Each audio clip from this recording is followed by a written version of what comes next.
Hey guys, সকলে কেমন আছো? আমি ভালো আছি। চলে এসেছি একটা নতুন ব্লগ তোমাদের সঙ্গে নিয়ে। তো তোমরা কেমন আছো অবশ্যই কমেন্টসে জানিও।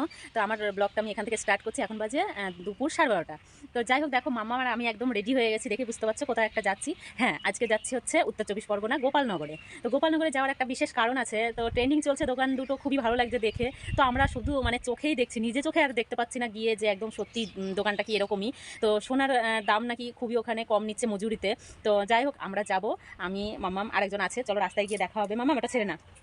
তো সাইকেলটা নিয়ে নিয়েছি, স্টেশনের কাছে রাখবো। মাম্মামকে এতটা রাস্তা হাঁটিয়ে নিয়ে যাবো না, গাড়ি বার করবো না। আমাদের রাস্তার পরিস্থিতি দেখো, আমাদের উঠোনের অবস্থা দেখো। পাড়া দিলে মনে হচ্ছে আমরাই একদম ঢুকে যাবো মাটির নিচে। তো এই কারণে আমি গাড়িটা বার করবো না, সাইকেল নিয়ে বেরিয়ে যাবো। তো যাবো হচ্ছে 12:50 ট্রেনে। তো চলো,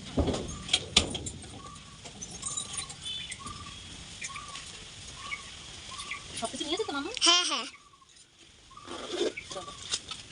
সঙ্গীতা চলে এসেছে, সঙ্গীতা চলে ব্লগ হচ্ছে।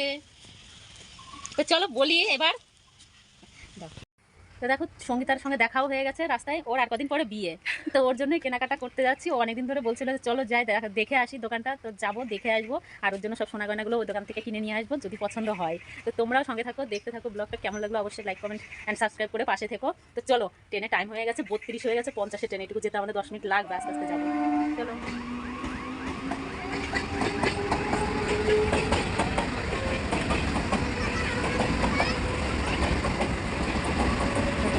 আমরা উপর স্টেশনে চলে এসেছি। তো দেখো, পুলিয়ার দিকে ট্রেন গেল সবে। আমরা যখন স্টেশনে পৌঁছাইনি তখন একটা ট্রেন চলে গেছিলো, তো ওটাই আবার ব্যাকে আসবে।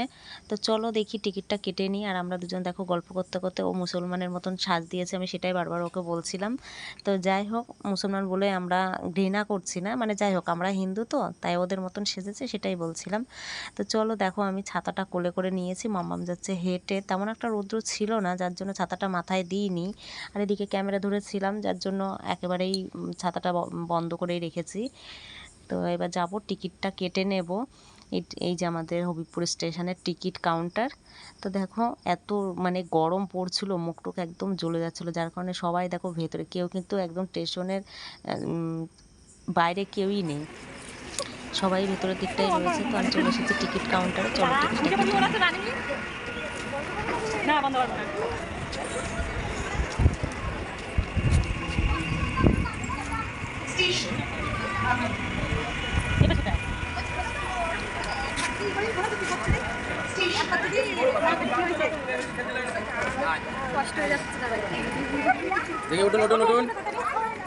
Station Habibpur.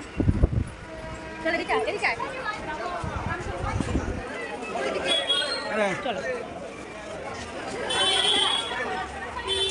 ওই সামনে চল, টোটো স্ট্যান্ডে। টোটো স্ট্যান্ডে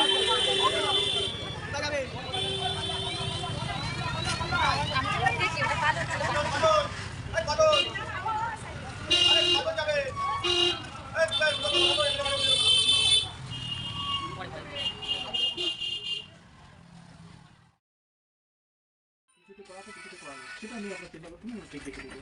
এসপি অটোমোবাইল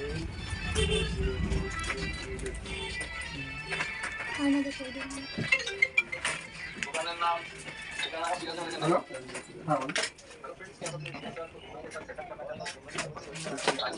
আপনি কোথা থেকে আসতে চাইছেন? হ্যাঁ ঠিক আছে ঠিক আছে ঠিক আছে। আচ্ছা, সুন্দরবন থেকে আসতে চাইলে আপনি একবার শিয়ালদায় আসবেন। শিয়ালদা থেকে এসে আপনি এসএস জুয়েলার্স থেকে। তো এতদিনের মনের স্বাদ ইচ্ছা সব পূর্ণ হয়ে গেছে গিয়ে দোকানে। তো আজকে সকালেও যখন ভিডিওটা দেখলাম, 700 টাকা থেকে পলা বাঁধানো শুরু। আর আমি ওখানে গিয়ে 5000 টাকা বলছি, তাও একটা জিনিসও পাচ্ছি না। তাই সঙ্গীতা তো শুনে বলছে চলো আগে বাড়ি যাই। কি করব বলো? এই যে ভিডিওগুলো দেখছিলাম, সত্যি এইরকম যে আমাদের ঠকাবে আমরা কখনো ভাবিনি। তো আমার মতো যারা এরকম ভিডিও দেখে জিনিস কিনতে আসছে, অবশ্যই এরকমভাবে কেউ এসো না। ফালতু বলতে এই ট্রেন খরচা, টোটো খরচা, ফালতু বেকার বেকার এই যে আসা কষ্ট করে এত গরমের ভেতর জার্নিটা, এই যে শরীরে কতটা এফেক্ট পড়বে সেটা সত্যি ভগবান ছাড়া আর আমি ছাড়া কেউ জানবে না। এই যে 2 রুগীকে নিয়ে এসেছে, দেখো মুখটা ভেটকে বসে রয়েছে। এই একজন রুগী, এই দেখো পালিয়ে বেড়াচ্ছে। এই রুগীকেও নিয়ে এসেছি, শরীর ভালো না, অসুস্থ, কিন্তু এসে যদি আমাদের কোনো কাজই না হলো, ফালতু ফালতু এসে কী অবস্থা। তো যাই হোক, যেটা হলো ভালোই হলো, আর কি বলবো। তো ফ্রেন্ড দেখো এখন আমরা বাড়ির দিকে রওনা দিয়েছি। তো ট্রেনে আসতে আসতে তো প্রচুর লেট ছিল, যাওয়ার সময় আসার সময় দুটো ট্রেনই আমরা এত লেটে পেয়েছি, তো যার কারণে আমাদের প্রচুর পরিমাণে খিদে পেয়ে গেছিলো। আর চারিদিকে ভিউজটা দেখো কত সুন্দর, গোপালনগর থেকে আসার পথে তুলছিলাম। তো যাই হোক, এবার খিদে পেয়ে গেছে, চলে যাবো রানাঘাট আদর্শ হিন্দু হোটেল। তো এটা হচ্ছে রানাঘাট আদর্শ হিন্দু হোটেল। খাবারের টেস্ট দারুণ ছিল, সেই বিয়ের আগে খেয়েছি আর আজকে গেলাম।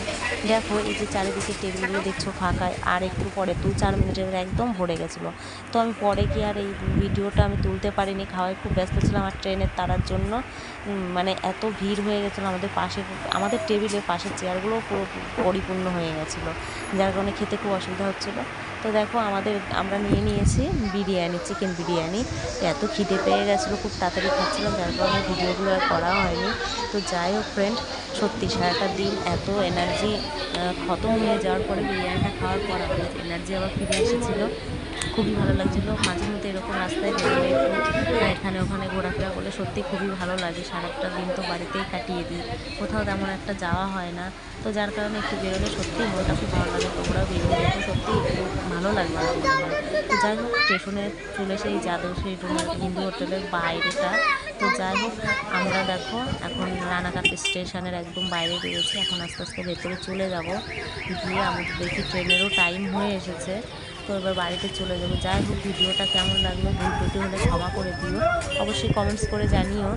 আর যারা আমার চ্যানেলটাকে এখনও সাবস্ক্রাইব করেনি অবশ্যই সাবস্ক্রাইব করে পাশে থেকো। আর এই যে ব্যস্ততম শহর রানাঘাট, তোমাদের কেমন লাগে আর তোমরা কে কে আসো, এসে খুব মজা পাও, অবশ্যই কমেন্টস করে জানিও। তো চলো ফ্রেন্ড, চলে এসেছি একদম অন্তিম পর্বে। আজকের দিনটা তোমাদের সঙ্গে কোথায় কী করলাম শেয়ার করলাম, কেমন লাগলো অবশ্যই বলো। আর যারা এখনও চ্যানেলটাকে সাবস্ক্রাইব করে অবশ্যই পাশে থেকো চ্যানেলটাকে সাবস্ক্রাইব করে। তো চলো, ততক্ষণের জন্য tata, bye bye, good evening. তো যাই হোক, গুড নাইট বলতে যাচ্ছিলাম। ততক্ষণের জন্য সকলে ভালো থেকো, আর দেখা হবে নেক্সট ব্লগে। আর যদি কোনো ভুল ত্রুটি কিছু করে থাকি, কিছু বলে ফেলি, কিছু মনে করো না, বাড়ির কেউ সদস্য মনে করে আমাকে ক্ষমা করে দিও। তো চলো, টাটা।